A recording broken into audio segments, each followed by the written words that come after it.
Cuán cierto es que tenemos que invitar al Señor diariamente. Ven, te necesito. Porque este corazón lejos de ti se marchita, se seca. No se seca de un golpe, se va secando poquito a poco. La vida nuestra es una vida sin propósito si no encontramos el propósito de Dios para nuestras vidas. Durante las últimas semanas estamos hablando de profecía, estamos hablando de las profecías de Daniel, de Apocalipsis, y encontramos que en el libro de Apocalipsis el Señor le dijo a Juan: escríbele un mensaje a 7 iglesias. Por eso hemos titulado el mensaje a las 7 iglesias. Se encuentra en el capítulo 2 y el capítulo 3 del libro de Apocalipsis. Mi deseo, mi oración es que se despierte en ustedes el deseo de leer estos 2 capítulos y el libro entero, pero estos 2 capítulos en particular, el mensaje que Dios tiene para cada una de las iglesias. El Señor escogió 7 iglesias para escribirles. 7 iglesias, habían muchas más, pero el Señor escogió de una manera especial el número 7. Si me pueden poner ahí el mapita de las iglesias en Asia Menor. 7 iglesias. El cristianismo, como ustedes saben, comenzó en Jerusalén. Jesucristo le dijo en Hechos, capítulo 1, versículo 8, ustedes recibirán poder cuando haya venido sobre ustedes el Espíritu Santo. Y ustedes me serán testigos, testificarán de mí en Jerusalén, en Judea, en Samaria. Todo eso era la tierra de Israel. Samaria es lo que hoy en día conocemos como el banco, en la tierra al occidente del río Jordán, tierra que antiguamente se conocía como la tierra de Samaria o de Galilea.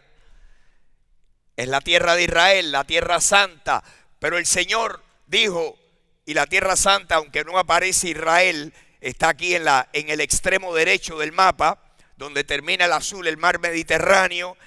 El mar Mediterráneo, aquí al oriente del mar Mediterráneo, es donde está la tierra de Israel, y el Líbano, la franja de Gaza.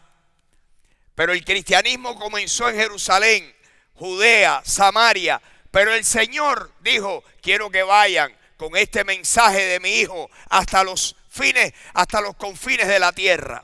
Los cristianos salieron a pie en embarcaciones y fueron hacia otros continentes, hacia otras naciones. Una de ellas fue lo que se conocía en aquel entonces como Asia Menor. Hoy en día eso es lo que conocemos como el país de Turquía. Era antiguamente Asia Menor. Y allí el Señor escogió 7 iglesias para que a través del apóstol Juan les enviara este libro y este mensaje a las 7 iglesias. Esa fue una región muy importante del mundo del primer siglo, una región importantísima, Asia Menor. El cristianismo llegó allí y evangelizó, y hubo muchas iglesias y muchas obras cristianas, y muchos misioneros cristianos llegaron a Asia Menor, y de ahí continuaron hacia Grecia y hacia Roma y hacia España. Pero Asia Menor fue los primeros puertos donde llegaron los cristianos, y llegaron a estas 7 iglesias que el Señor escogió. La primera es la iglesia en Éfeso, en la ciudad de Éfeso. La segunda fue la iglesia en Esmirna, la que el Señor escogió en Apocalipsis 2. La tercera, vamos a hablar de ella un poquito hoy, la iglesia en la ciudad de Pérgamo. Luego la iglesia en Tiátira. Luego la iglesia en Sardis. La iglesia en Filadelfia y por último la iglesia en Laodicea. 7 países que están ahí en Asia Menor. Ahí comenzó, ahí la semilla del evangelio fue sembrada y prendió, e iglesias comenzaron y el cristianismo se propagó por todo el mundo del Imperio Romano. El Imperio Romano tuvo cristianos en todas partes. Roma, en todas partes. Llegaron los cristianos evangelizando con el mensaje de que Jesús era el Mesías y que la salvación la había obtenido él al morir y resucitar de los muertos, y que su sangre nos podía limpiar de todo pecado a todo aquel que recibiera a Jesucristo como su Salvador. Ese fue en esencia el mensaje poderoso, dinámico del Evangelio. Pues ahí llegaron a esas iglesias. Interesante que fueron 7 iglesias que tenían situaciones particulares.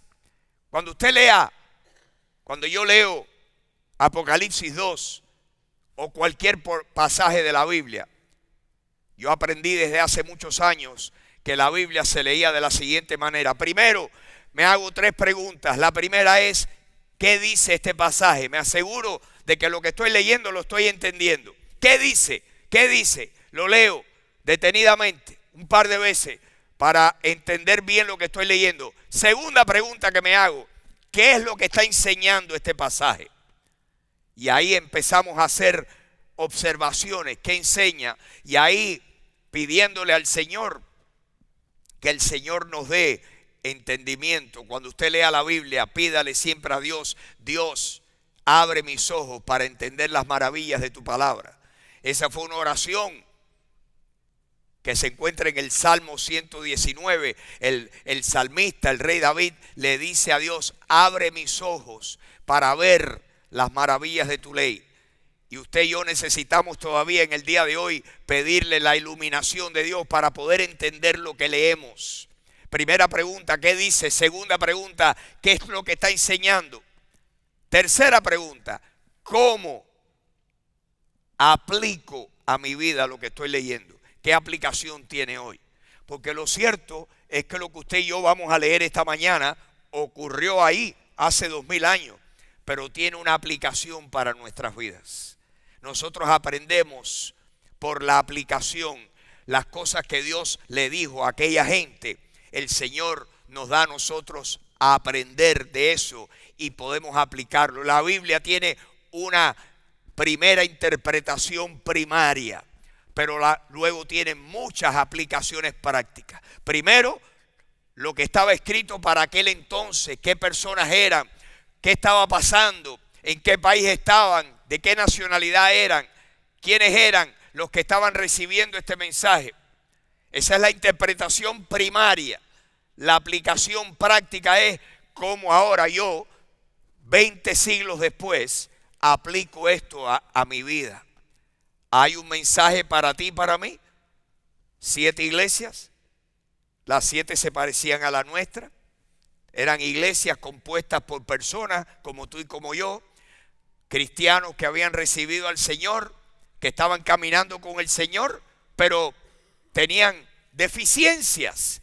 Y qué interesante que el Señor, casi en su totalidad, el Señor les manda un mensaje. Primero, el Señor los afirma, les recuerda que Él sabía todo lo bueno que estaban haciendo. Pero en el caso de 5 de las 7 iglesias, les dice: tengo unas correcciones que necesito decirles.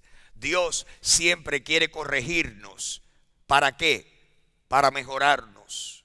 ¿Cuántos de ustedes tienen hijos que son una bendición para ustedes, pero que como son humanos, les falta madurez? Ustedes quieren que sus hijos les presten atención. ¿Cuántos aquí alguna vez han tenido un hijo que le han dicho: mi hijo, escúchame, lo que yo tengo en mi corazón no es más que el bien para ti, lo que quiero es lo mejor para ti, por eso te estoy diciendo esto, no para regañarte porque estoy bravo, es porque quiero que tú mejores? ¿Cuántos han estado ahí? ¿Cuántos han estado ahí? Papá, nuestros hijos crecen, ya no tenemos la autoridad sobre ellos, pero todavía espero yo que tengamos influencia para poderle decir: mi hijo, escúchame, mi hija, escúchame. Yo tengo a mis nietos que quisiera En ciertos momentos cuando les hablo, ustedes saben que hay personas a quien uno le habla y pasa entre amigos, pasa con los hijos, pasa con un hermano, con un tío, con un ser querido, pasa que uno le dice: escúchame que tengo algo importante que decirte, y ustedes saben que están oyendo, oyen, porque el oído le funciona bien, pero aquí adentro, por algún lugar, la masa gris, se pierde la cosa. El mensaje se pierde y entra por aquí y sale por aquí. Y usted sabe que lo están oyendo, pero de verdad no lo están escuchando. Y usted quisiera decirle: escúcheme, escúchame, mi amor, que lo que quiero es lo mejor para ti. ¿Puede usted visualizar a Dios diciéndonos eso a ti y a mí? En todo momento. Ustedes saben que Dios siempre habla. Ustedes saben que Dios está hablando esta mañana y que Dios te viene hablando a ti hace años. Ustedes saben que el transmisor funciona perfecto. El problema es con el receptor. Que el dial, ustedes saben, el transmisor transmite perfecto, pero el receptor es el que anda en otra estación. En la 95.7.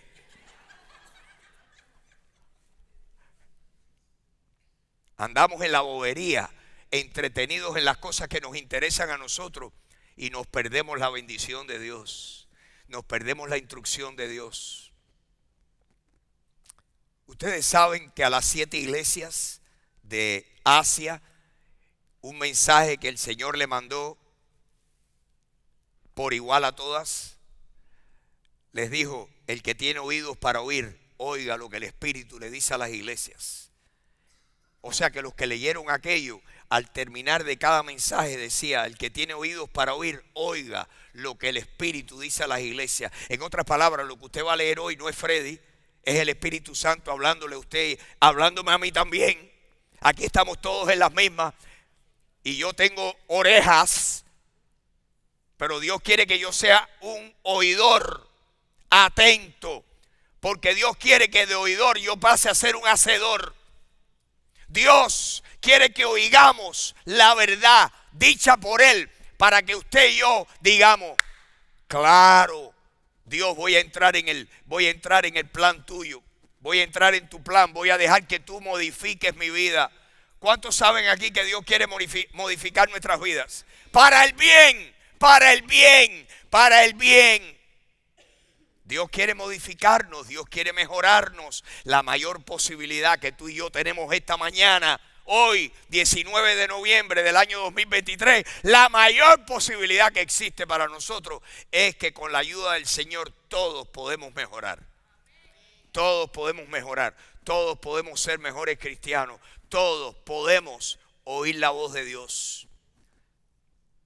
Jesús dijo en otro lugar: el que tiene oídos para oír, oiga. Eso lo dijo. 6 veces más aparecen en la Biblia, 7 en Apocalipsis y 6 más en Mateo, Marcos y Lucas. Quiere decir que 13 veces el Señor nos repite que el que tenga oídos para oír, oiga. Además de decirnos en otros lugares: el que tiene oídos, no endurezca su corazón. Si ustedes oyen hoy su voz, no endurezcan sus corazones. Que Dios nos ayude a tener corazones blandos, enseñables, moldeables. El corazón duro es el corazón que oye y sigue igual. Dime, mi amigo, dime, mi amiga, ¿cómo ha modificado Dios tu vida? ¿Cómo te ha cambiado Dios? Dime una cosa que te ha cambiado. Dime una. Y después que me digas una, te voy a preguntar: ¿en cuánto tiempo te ha cambiado? Dime 2. Háblame, dime cómo te ha cambiado Dios. Dios quiere cambiarnos. La vida del justo es como la luz de la aurora, que va en aumento hasta que el día es perfecto. Dios quiere irnos mejorando para el beneficio nuestro. ¿Por qué? Porque Dios quiere que el día que nos encontremos con Él, óiganme bien, las palabras más bellas que usted pueda oír cuando usted llegue a la presencia de Dios, cuando usted se le cierren los ojos del lado de acá y se abran del lado de allá, lo que usted debía de tener anhelo de querer oír es esto. De repente ve a Dios y oír: bien hecho, siervo fiel. Bien hecho, siervo fiel. Well done, you good and faithful servant. Bien hecho, siervo fiel. El oír eso de parte del Señor va a llenar nuestras vidas de una sensación que yo no se la puedo explicar. Bien hecho, siervo fiel. Que Dios nos dé un corazón hoy para anhelar eso y vivir buscando eso, buscando la aprobación de Dios. Amén. ¿Estás tú viviendo para la aprobación de Dios o para la aprobación de tus gustos y de tus placeres? Qué fácil es vivir para lo que a mí me gusta. Pero Dios quiere que tú y yo vivamos buscando la aprobación de Él. Amén. Aquí el Señor le dice algo que yo quiero que ustedes recuerden en esta mañana. Le dice 7 veces: yo conozco tus obras. La iglesia que vamos a leer hoy en Pérgamo, le dice el Señor: yo conozco tus obras. A la de Éfeso le dijo: yo conozco tus obras. A la de Esmirna le dijo: yo conozco tus obras. A la de Tiátira le dijo: yo conozco tus obras. Lo mismo le dijo a Sardis, a Filadelfia y a la Odisea. ¿Cuál es el significado de eso? Que Dios conoce todo lo que hacemos. Dios sabe todo lo que tú y yo hacemos. Dios sabe de lo que tú y yo somos capaces. ¿Creen ustedes que es por gusto que el Señor nos describió en su palabra que el corazón tuyo y el mío es capaz de muchas cosas malas? ¿Saben ustedes que dice la Biblia en Jeremías 17:9 que el corazón es perverso y engañoso? Más que todas las cosas. ¿Quién lo conocerá? Y el versículo próximo, el 10, dice: yo, Jehová, que pruebo la mente y el corazón. Yo soy el que sé eso. La pregunta es si lo sabes tú. ¿Cuántos saben aquí que su corazón es engañoso y perverso? ¿Cuántos saben que tú y yo somos en potencia, potencialmente, no malos, muy malos? ¿Cuántos saben eso? Eso lo sé yo. Que nosotros, si ser malo es convertirse en un monstruo, el corazón humano nos puede hacer monstruos. ¿Qué cosa es un monstruo en mi definición? Un monstruo es capaz de hacer cosas malas, de ser despiadado, de ser malagradecido, de ser egoísta. ¿Quién es capaz de eso? Usted y yo, nuestros hijos, nuestros nietos. ¿O no creen ustedes que yo he visto suficiente dolor y sufrimiento de hijos que se olvidan de sus padres, que no les importa lo que piensan, que pisotean el amor de sus padres, que no les importa porque son egoístas y lo que a ellos les gustan es vacilar su pedazo, vivir su pedazo? Dicho sea de paso, la canción que cantamos esta mañana dice: cuando la vida me sonreía, le dije a Dios después para hacer lo que me diera la gana. Pero déjeme decirle que cuando nosotros escogemos el camino equivocado, la vida va a cobrarnos caro. Yo conozco hombres, estoy pensando en uno, que fue muy mujeriego,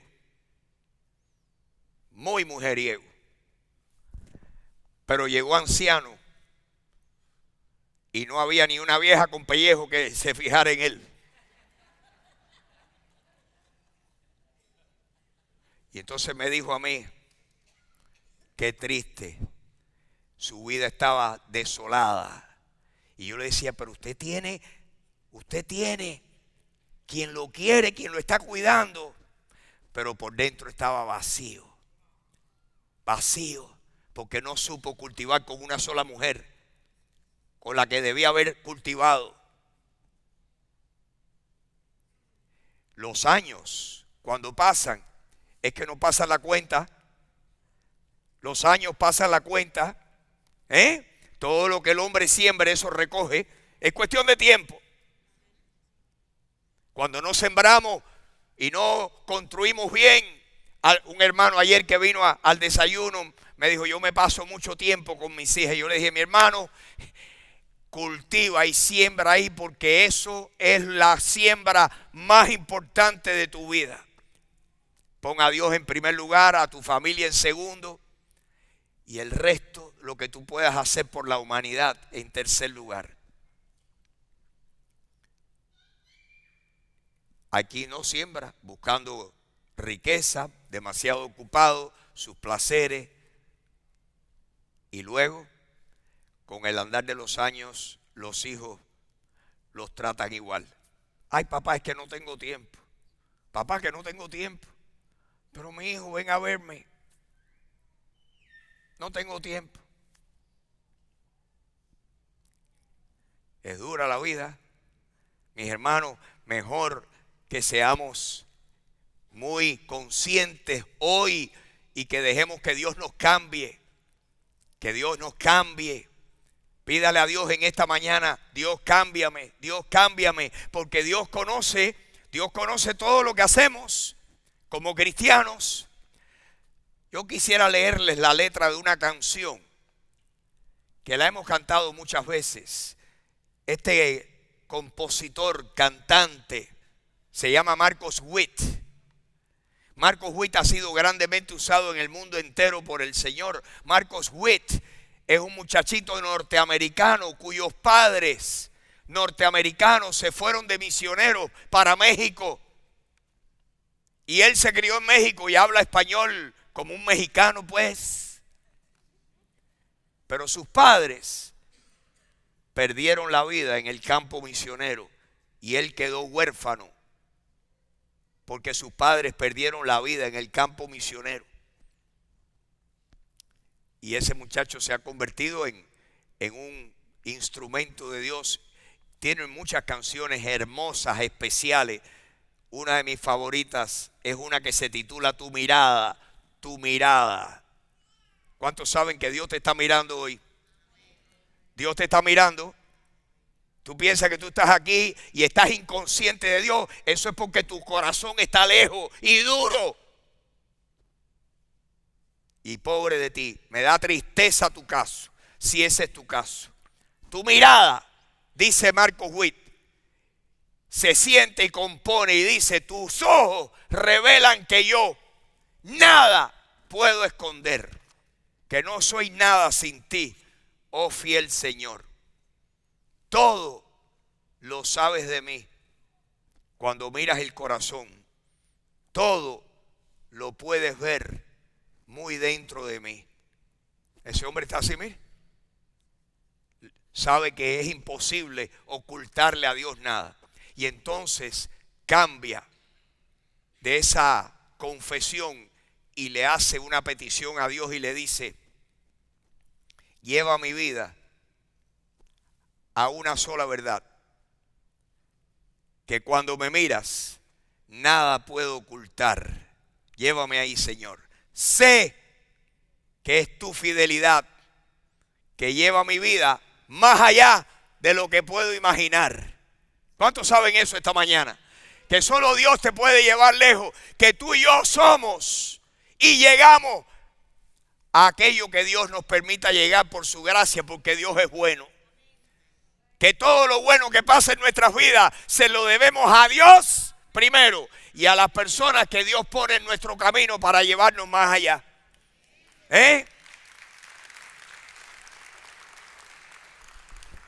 Sé que es tu fidelidad que lleva mi vida mucho más allá de lo que puedo imaginar. Sé que no puedo negar que tu mirada puesta en mí me llena de tu paz.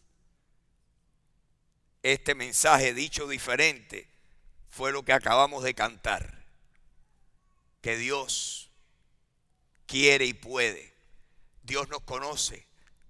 Dios nos conoce. Yo no sé si usted, quiero reiterarles lo que siempre decimos aquí, que la salvación de nuestros pecados, la salvación, el librarnos del infierno, el recibir a Cristo es la clave para nosotros poder ir a vivir con Dios en la eternidad. Quiero mostrarle un versículo que hemos enseñado cientos de veces y las que nos faltan por enseñarlo, que se encuentra en Efesios capítulo 2. Si me pudieran poner los versículos 8, y vamos a empezar por el 8. Miren lo que dice aquí. Dice que nosotros somos salvos. Salvo es aquel que recibe el perdón judicial de parte de Dios.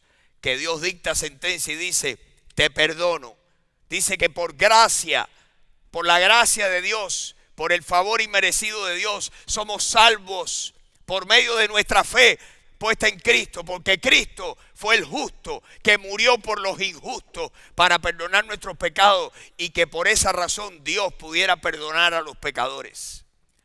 Por gracia somos salvos por medio de la fe, que esta salvación no es de nosotros, es un don o un regalo de Dios.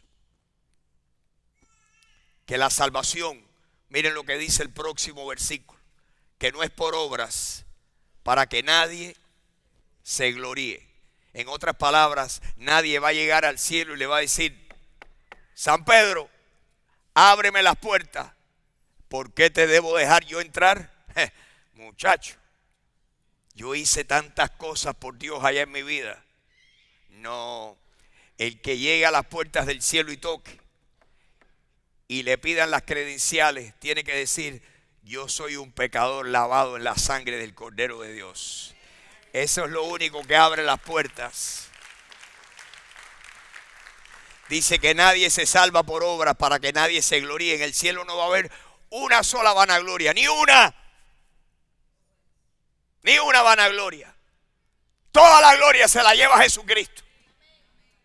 Todos por igual vamos a decir, yo estoy aquí por la gracia de Dios, por el sacrificio de Cristo y más nada.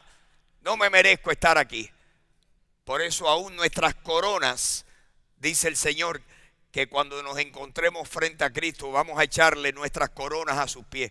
Las cosas buenas que hicimos vamos a decir, Señor, yo no soy digno ni de ninguna recompensa, te las doy todas a ti. Y se las damos al Señor. Somos salvos por gracia, por medio de la fe. No es de nosotros un don de Dios, no por obras. Si tú has recibido a Cristo, tú eres uno de esos que has recibido el perdón, la justificación. Dios te ha declarado justificado por la fe en la sangre de Cristo. Pero ahora, ay, qué bueno, estoy en camino al cielo, el Señor me perdonó, me lavó, me justificó, me limpió, me liberó. ¿Y ahora? ¿Para qué nos salvó el Señor? ¿Para qué te salvó el Señor? ¿Para que ahora tú vivas como tú quieres?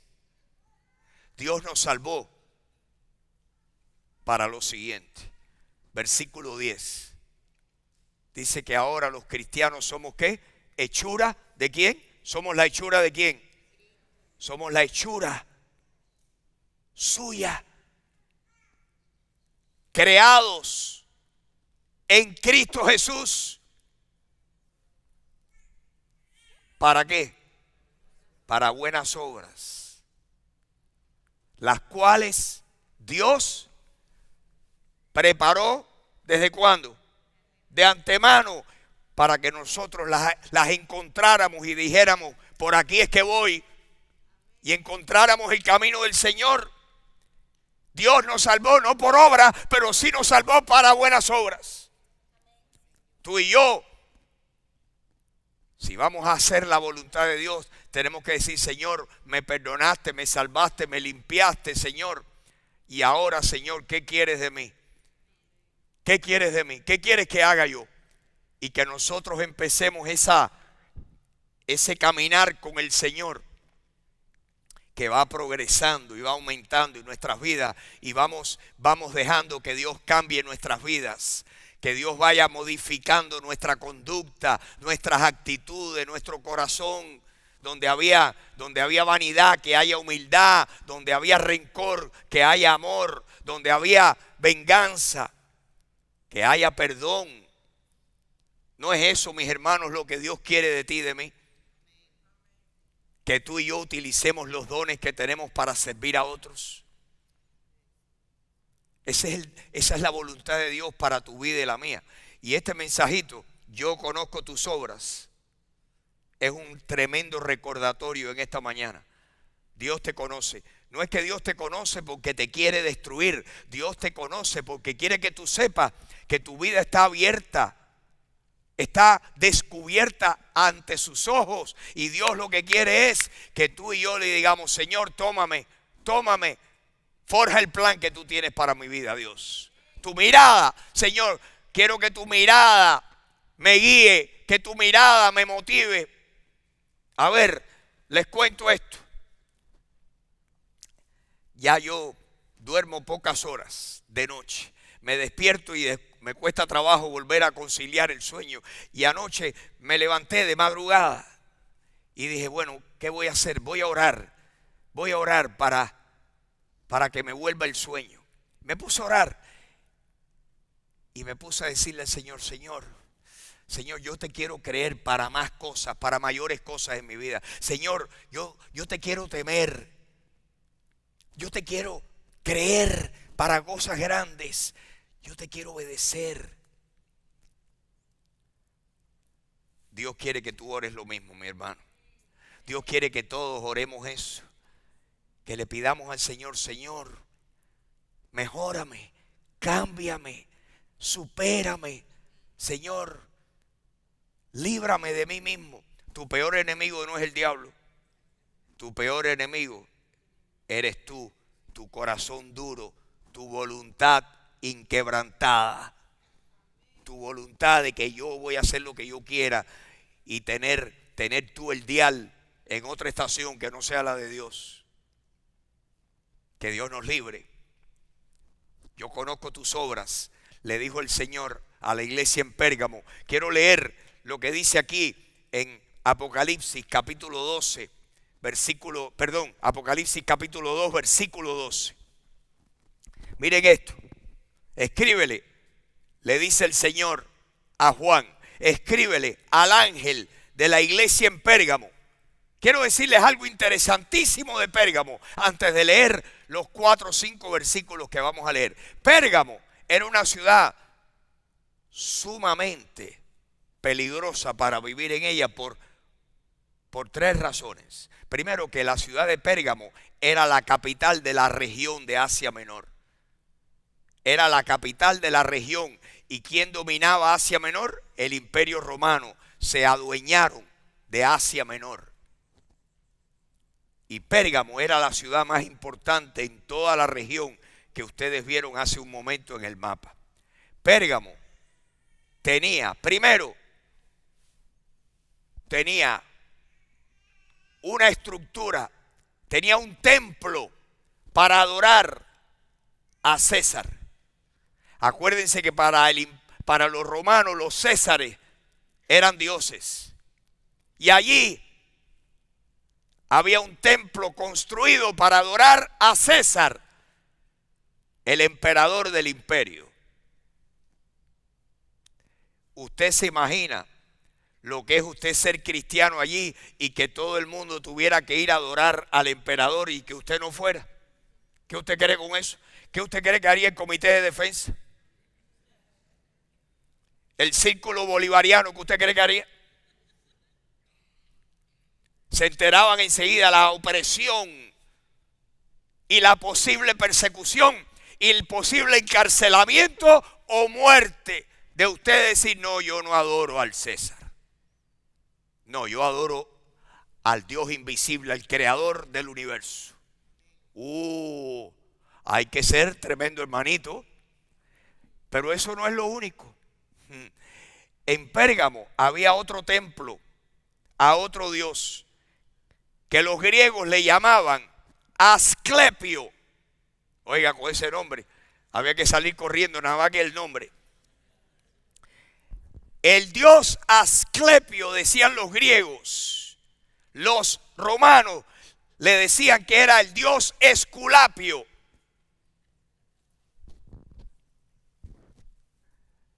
Que era el dios de la medicina. Donde iban las personas a ese templo a recibir sanidades y milagros por medio de encantamientos y de supersticiones. Ahí estaba el templo al dios Esculapio. Pero había una cosa peor, y era que en Pérgamo había otro templo, nada menos que aquí, al dios que los griegos le llamaban Zeus, los romanos le llamaban Júpiter, y decían que ese era el dios jefe de todos los demás dioses. Era el dios que más mandaba. Zeus, Júpiter. Y ese tenía su templo en Pérgamo. Y tenían sus días y sus adoraciones y sus sacrificios de animales, etcétera, etcétera, etcétera. Y allí fueron nuestros hermanitos a plantar una iglesia. ¿Qué creen ustedes? Y existía la iglesia en Pérgamo. Y allí estaban hermanitos de carne y hueso como usted y como yo esta mañana. Que tenían que vivir con esa presión, con esa oscuridad espiritual. Porque donde haya adoración pagana, ahí hay tremenda oscuridad espiritual. Hay una nube así que oprime. Con eso en mente vamos a leer lo que le dice el Señor a la iglesia en Pérgamo. Miren lo que dice versículo 12. Escríbele al ángel de la iglesia en Pérgamo. El que tiene la espada aguda de 2 filos dice lo siguiente: yo conozco tus obras. Dicho sea de paso, la espada aguda de 2 filos era una espada para cortar, no para matar. Era una espada para cortar y para herir. Dice que era el Señor el que tenía la espada corta de 2 filos. Yo conozco tus obras. Conozco tus obras. Conocía la vida de esa iglesia, conocía a las personas. Yo sé dónde tú vives. Yo sé dónde tú moras, dónde radica, en qué ciudad vives. ¿Dónde está quién? ¿El trono de quién? El trono de Satanás. ¿Ustedes se creen que Satanás es un juguetico de Halloween? Dice Jesucristo, dice el Espíritu Santo, que Satanás es un ser. Y si usted no lo sabe, la Biblia dice que Satanás es el Dios de este siglo. La Biblia dice que el Dios de este siglo, que el diablo está en control de este mundo, que el mundo está en las manos del maligno. ¿Quién es el maligno? Satanás, el enemigo de Dios. Y dice que allí en Pérgamo, ¿qué era lo que había? Allí estaba el trono de ¿quién? Miren qué clase de oscuridad espiritual, sobrenaturalmente espiritual había allí en Pérgamo. Que era el trono de Satanás, probablemente, aunque yo no se lo puedo garantizar. Probablemente se refería a que este Zeus, este Júpiter, era el dios pagano de mayor jerarquía. Probablemente la adoración a Júpiter tenía algo que ver con el mismo diablo. Dice, yo sé que tú vives ahí en esa ciudad, no vayas a pensar que yo pienso, dice el Espíritu Santo, que tú tienes un paseo. Y los que viven en Miami igual, Dios sabe que tú y yo no tenemos un paseo aquí. La vida no es un paseo, la vida no es un carnaval. Yo sé dónde tú vives, yo conozco todo lo que tú haces. Yo sé que tú vives donde está el trono de Satanás y yo sé la oposición y yo sé la valentía con la que tú te tienes que enfrentar a eso. Pero a pesar de eso, tú retienes mi nombre, no has negado mi fe. Aquellos hermanos, aquella iglesia habían sido fieles al Señor. Dígame, Dios estaba diciéndole, bravo, yo sé todo eso. y te apruebo y te afirmo. No has negado mi fe, ni aún, lean, ni aún en los días en que Antipas, este fue un hermano nuestro, que allí, amenazado, dio su vida por no negar a Cristo. Dice, ni aún en los días en que Antipas hubo una persecución, ni aún en ese momento aquellos hermanos claudicaron, ni aún en los días en que Antipas, mi testigo fiel, fue muerto entre ustedes, donde mora Satanás. Mis hermanos, ustedes saben que nosotros en Estados Unidos vivimos en una burbuja de protección, porque esta nación fue una nación fundada con la Biblia en la mano. Pero que hay otros lugares del mundo donde ser cristiano es dificilísimo. Esta mañana vino aquí una familia que me dijeron, nosotros somos familias de Misael. Misael es hermano misionero nuestro que se fue y se mudó hace poquito para Jordania, para ser misionero cristiano en Jordania con todos sus hijitos y su familia. Y que la cosa se ha puesto allí dificilísima. ¿Usted se imagina la diferencia que debe ser cristiano en Miami y ser cristiano en Jordania? Así es. Y hay otros lugares donde es peor todavía. Dice, yo conozco todo eso. Yo sé que tú has sido fiel a mí. Versículo 14. Sin embargo, el Señor, miren lo que les dice, tengo unas pocas cosas contra ti. Dios siempre quiere corregir, aunque sean pocas cosas deficientes en nuestras vidas, Dios las quiere corregir. Si tú tienes pocas cosas que tienes que corregir, o varias, o muchas, Dios quiere. Lo que hace falta es que tú y yo querramos. El hombre pone el querer y Dios pone el poder. ¿O no saben ustedes eso? Nosotros le decimos a Dios, Dios, cámbiame, transfórmame. Señor, escudriña mi corazón, prueba mis pensamientos, mira a ver si encuentras un camino incorrecto en mi vida y Señor, guíame por el camino eterno. El que le pida eso al Señor de verdad, ¿creen ustedes que Dios le va a revelar y le va a hablar? Por supuesto que sí. Dios es especialista en hablarnos y en dirigirnos y en mejorar nuestras vidas. ¿Qué pasa? El transmisor está buenísimo, el problema es el receptor. Andamos perdidos en el llano, sin brújula. Tengo unas pocas cosas contra ti, le dice el Señor. ¿Qué era lo que tenía? Que tú, iglesia de Pérgamo, retienes ahí, tienes ahí a los que retienen la doctrina de Balaam, que enseñaba a Balac a poner tropiezo ante los hijos de Israel, a comer de cosas sacrificadas a los ídolos y a cometer fornicación. ¿Qué habían hecho estos hermanos? Como estaban en el trono de Satanás, habían aceptado en la iglesia de Pérgamo algunas prácticas pecaminosas que ofendían al Señor. Habían mezclado algo pagano con el Señor. Habían mezclado algunas prácticas. Balaam fue un profeta en el Antiguo Testamento. Un profeta y un rey pagano. Oigan lo que pasó con Balaam. Un rey pagano de la etnia de los moabitas. El rey vio que venía Israel caminando hacia la tierra prometida y dijo, tengo que buscar a alguien que a cambio de dinero le mande una maldición a estos hijos de Israel.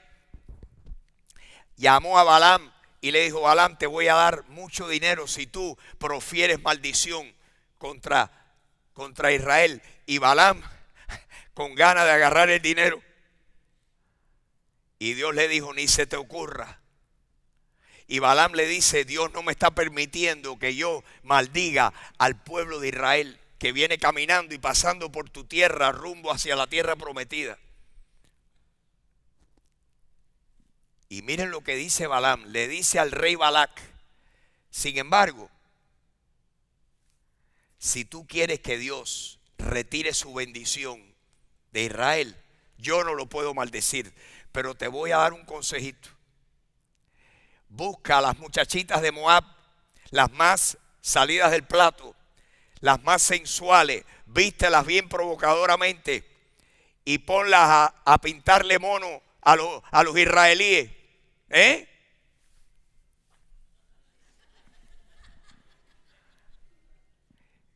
Dile que los inviten a la fiesta de ustedes. Y en la fiesta de ustedes, que se forme la pachanga.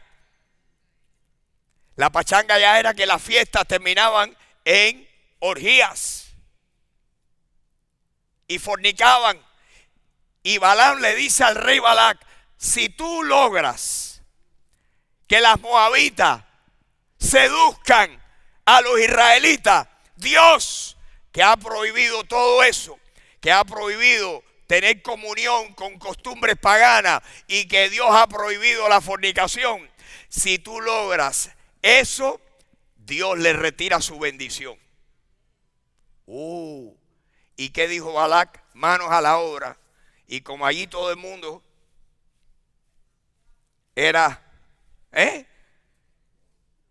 por la calle del medio, en eso paró el pueblo de Israel y Dios trajo mortandad sobre el pueblo. Tienen que leerlo en el Antiguo Testamento. Qué interesante que cuando nosotros mezclamos, cuando estamos caminando con el Señor, no podemos, necesitamos separarnos de cosas paganas que nos van a alejar del Señor. Así es. Esa es la enseñanza que había para la iglesia de Pérgamo, que la iglesia de Pérgamo había aceptado en su seno prácticas pecaminosas que ofendían al Señor, como hicieron en el Antiguo Testamento. Dicho sea de paso, qué interesante que el Señor cita el Antiguo Testamento aquí en una iglesia que no tenía nada que ver con Israel, en el medio de Asia Menor. ¿Por qué? Porque todo lo que está escrito en la Biblia, dice Romanos capítulo 15, versículo 4, que las cosas que se escribieron antes del Nuevo Testamento, para nuestra enseñanza se escribieron. Todo lo que está escrito, Génesis, Éxodo, y Levítico, y Número, y Deuteronomio, y Josué, y Salmo, y Primera y Segunda, todo el Antiguo Testamento se escribió para enseñarnos algo a nosotros, que estamos viviendo ahora en el tiempo del Nuevo Testamento. Las cosas que antes se escribieron, dice Romanos 15:4, se escribieron para nuestra enseñanza. Y de aquí el Señor está citando, acuérdense que es el Espíritu Santo el que está hablando. Quiero terminar.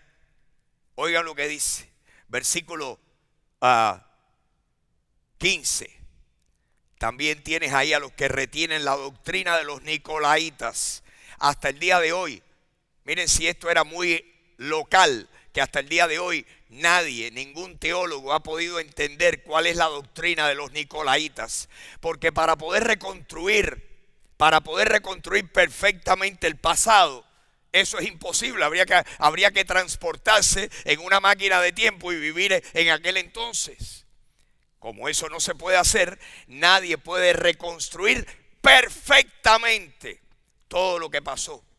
En la iglesia de Pérgamo no sabemos la doctrina de los nicolaítas. Hoy, 2000 años después, todavía no sabemos cuál era la doctrina que aquella gente tenían, que lo habían permitido allí en la ciudad de Pérgamo. No lo sabemos. Lo que sí sabemos era que Dios no la aprobaba. Versículo 16 le dice, por tanto, Pérgamo, arrepiéntete, porque si no, vendré a ti pronto y pelearé contra ellos con la espada de mi boca. Arrepiéntete, recapacita, acuérdate de dónde has caído, arrepiéntete y haz la obra correspondiente, modifica tu conducta, le dice el Señor, y eso nos está diciendo Dios a ti y a mí. Y termina diciéndole, el que tiene oído, oiga lo que el Espíritu le dice a las iglesias. ¿Cuántos están oyendo esta mañana? ¿Cuántos están oyendo con los oídos del corazón? Dios quiere que oigamos con el corazón. Abre mis ojos, Señor, los ojos de mi corazón. Yo quiero verte. Quiero verte exaltado y levantado, brillando en la luz de tu gloria. Abre mis ojos, Señor, los ojos de mi corazón. El corazón tiene ojos y tiene oídos. El corazón tuyo tiene ojos y tiene oídos, y Dios quiere despertar tu corazón y el mío. ¿Saben? Para mí el corazón humano es un misterio. ¿Cómo es que qué verá Dios en el corazón de personas que de repente alguien que no tenía ningún interés en el Señor, de repente tiene tremendo interés y tremenda vocación por Dios? Y tú dices, ¿qué pasó? Dios vio algo que le dio ese despertar en el corazón. Ese despertar en el corazón es el que yo estoy orando por ustedes y por esta iglesia. Ese es el despertar en el corazón que yo estoy orando por mí, por mis hijos, por mis yernos, por mis nietos. Porque están viviendo en este mundo que no será como Pérgamo, pero Miami está cerca de Pérgamo.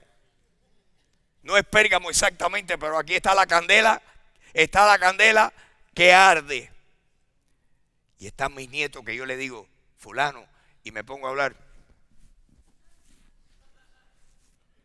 Escúchame, no le puedo dar un pescozón. Me la tengo que entender entonces con el Padre. Escúchame.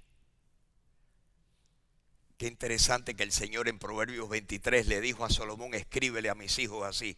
¿Saben lo que dice un proverbio en Proverbios 23? Le dice, hijo mío,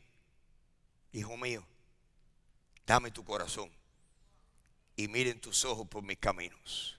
Qué tremendo, Mercedes, hijo mío, tú que tienes 2 hijos, Mercedes, que tú te sientes y tú le dices a tus hijos, mírame, mi hijo, óyeme, si lo que quiero es lo mejor para ti, óyeme, que te está hablando la voz de la experiencia. Imagínense Dios, que sea Dios el que nos diga, mírame, hijo mío, óyeme, dame tu corazón y miren tus ojos por mis caminos. Eso está haciendo Dios contigo esta mañana. Amén. Eso está haciendo Dios contigo esta mañana. Nuestro corazón necesita que Dios lo enderece. Examíname, oh Dios, y conoce mi corazón. Pruébame y conoce mis pensamientos y ve si hay en mí camino de perversidad. Que lo hay. ¿Por qué le voy a pedir si no es que existe ese potencial? Dice eso el Salmo 139, examíname, oh Dios, y conoce mi corazón, pruébame y conoce mis pensamientos y ve si hay en mí camino de perversidad y enderézame y guíame por el camino eterno. ¿Eres tú capaz de hacer eso esta mañana de verdad? De verdad, no de mentirita. De mentirita es, a ver, repitan conmigo, examina mi corazón. No tiene que venir de aquí adentro. Tiene que ser de lo profundo del corazón. El que se lo pida de verdad, Dios que ve el corazón, que no se le puede engañar, que Dios ve las intenciones y los pensamientos del corazón, dice, lo vi. A ese le voy a despertar el corazón hacia mí, hacia la justicia, hacia lo correcto. Amén. ¿Cuántos dicen amén? Que así sea. Que así sea. Por favor, póngase de pie conmigo. Padre Celestial, aquí estamos, Señor. Tus ojos revelan que yo nada puedo esconder, que no soy nada sin ti. ¿Cuántas veces te he dicho después? Por egoísta, por materialista, por desinteresado. Te he dicho después. Perdóname, Señor, perdóname. Díselo. Ahí no tiene que ser en voz alta, lo puedes hacer en silencio. Perdóname, Señor, perdóname. ¿Cuántas veces nuestro Señor no nos pone a nosotros en 3 y 2? Nos pone en una situación tan apretada que está fuera de nuestro control para que nosotros podamos mirar para arriba y decirle, Señor, cuánto te necesito. Perdóname por decirte después. Y ahora mi corazón se ha marchitado. Y ahora me doy cuenta que no soy nada sin ti. Ven que necesito que cambies este corazón. Porque no soy nada sin ti. puedo tenerlo todo. Mi querido hermano, mi querida hermana, cualquiera de nosotros puede tenerlo todo, todo, y no tener a Jesucristo, y no tiene nada. Sin embargo, hay personas que no tienen mucho, casi nada, pero tienen a Jesucristo. Y dice el Señor que esos están completos en Cristo. Tener a Cristo es lo más importante.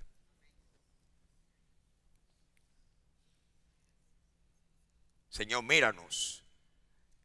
Señor, tú sabes que mis palabras no pueden ser una maniobra para llevar a alguien a hacer algo que no quiera. Señor, solo tú puedes tocar lo más profundo de nuestro corazón. Y yo te pido, Señor, en el nombre de tu poderoso Hijo Jesucristo, que tú nos toques. Señor, yo tengo expectativas de ti porque tú lo puedes todo. Todo, tú lo puedes todo. No hay nada que para ti sea difícil. Tú puedes, Señor, despertar el corazón de cualquiera de nosotros. Que mañana pudiera ser un comienzo nuevo, completamente diferente al hoy y a los ayeres de nuestras vidas.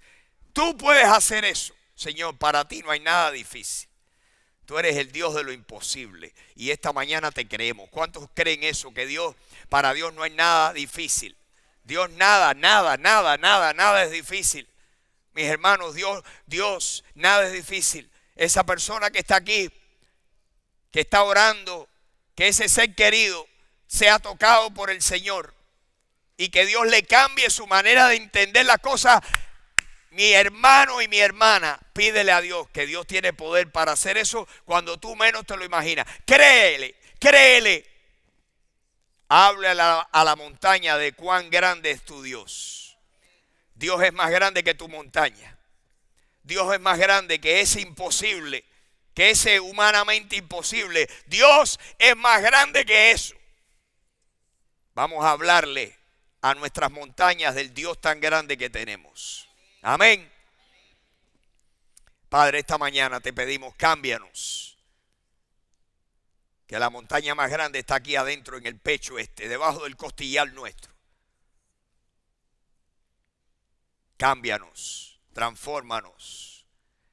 Danos un corazón hambriento, sediento, deseoso por ti. Danos, Señor, sed por tu palabra. Dime tu palabra, ayúdame a oírla, lléname del deseo de seguirte a ti. Haz eso con cada uno de mis hermanos aquí. Señor, además de eso, tú conoces cada persona aquí. Señor, tú sabes quién si se muriera hoy no fuera a ir a vivir en tu presencia. Tú lo sabes. Tú sabes quién no ha nacido de nuevo que está aquí sentado o sentada. Señor, yo te pido que en esta mañana tú le des el jaloncito al corazón que me diste a mí un día.